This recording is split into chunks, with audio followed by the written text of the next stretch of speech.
Como te diste cuenta, para comprender algunas expresiones o proverbios, no basta con comprender las palabras que los conforman. Las expresiones y los proverbios conllevan generalmente una fuerte carga cultural y por ello, para comprenderlos, tenemos que conocer un poco de la cultura en la que se crearon. ¿Recuerdas la expresión entre chien et loup, entre perro y lobo? Designa el momento del día que se sitúa entre el atardecer y el anochecer, cuando la luz es muy tenue pero todavía no es de noche. Pero ¿por qué tomar como referencia al lobo y no a otro animal? ¿Por qué no se dice entre caballo y venado? Aquí es donde interviene la carga cultural. El lobo ha sido en Europa un animal con una fuerte carga simbólica. A veces venerado, es el emblema de la ciudad de Roma, y a veces temido bajo su forma de gran lobo feroz. No es sorprendente entonces que se encuentre la figura de este animal en muchas expresiones y proverbios europeos. Por ejemplo, en francés se suele decir se jeter dans la gueule du loup, aventarse al hocico del lobo, y significa exponerse imprudentemente a un gran peligro. También se dice avoir une faim de loup, que significa tener un hambre de lobo, es decir, tener mucha hambre. Ahora veamos más a detalle algunos de los factores culturales que aparecen en diversas expresiones y proverbios. Comencemos con un proverbio mexicano. Lo cortés no quita lo Cuauhtémoc. ¿Qué significa este proverbio? Significa que no hay que olvidar sus raíces, sus orígenes, que no hay que ser malinchista y por extensión no pretender ser lo que no se es. Este proverbio está íntimamente ligado con la historia de nuestro país. En efecto, para comprender esta sentencia es necesario ubicar a los dos personajes históricos citados, Hernán Cortés y Cuauhtémoc, así como el contexto histórico en que se construyó México, los problemas ligados a la conquista y la situación de los pueblos indígenas dentro de ese proceso. Ahora veamos una expresión francesa. C'est reparti comme en 40. La traducción de esta expresión es va de nuevo como en 40. Aún traduciéndola, esta expresión es incomprensible si no se conoce la historia de Francia.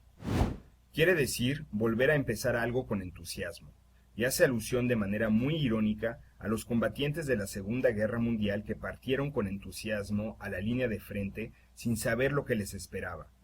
Como ves, en la expresión el número 40 se refiere al año 1940. Veamos ahora otro proverbio mexicano. Hijo de maguey, mecate. Para comprender este proverbio, primero, hay que saber lo que es un maguey y saber que el mecate se solía hacer con la fibra de dicha planta. Es decir, los hijos heredan la esencia de lo que son sus padres. De nuevo, podemos observar la importancia del elemento cultural en la comprensión de este tipo de expresiones. Pasemos a un proverbio de Laos. Quand les éléphants se battent, ce sont les fourmis qui meurent. Cuando los elefantes pelean, mueren las hormigas. Este proverbio no es muy difícil de comprender. Se refiere a las situaciones en que personas que no tienen nada que ver en un conflicto acaban pagando los platos rotos. La elección del elefante para ilustrar la situación no es una coincidencia, sino un hecho cultural. En Laos, el elefante es un animal que representa la fuerza y la sabiduría y tiene una fuerte presencia en la vida cotidiana, ya que es un animal de carga y una divinidad para los budistas. Al que nace para tamal, del cielo le caen las hojas.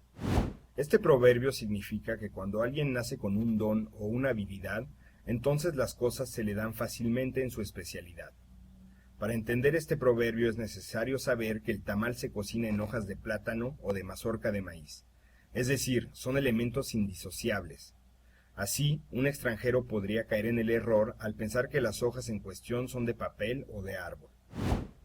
Por último, analicemos esta expresión francesa, entre la poire et le fromage.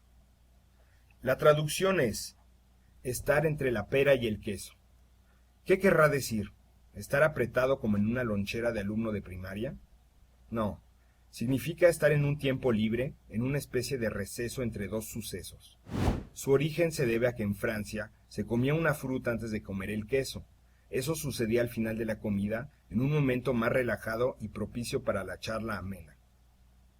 En estos cuantos ejemplos vimos una vez más que la lengua y la cultura son elementos indisociables, y que para comprender realmente una lengua extranjera se necesita más que el dominio de las reglas lingüísticas que la rigen.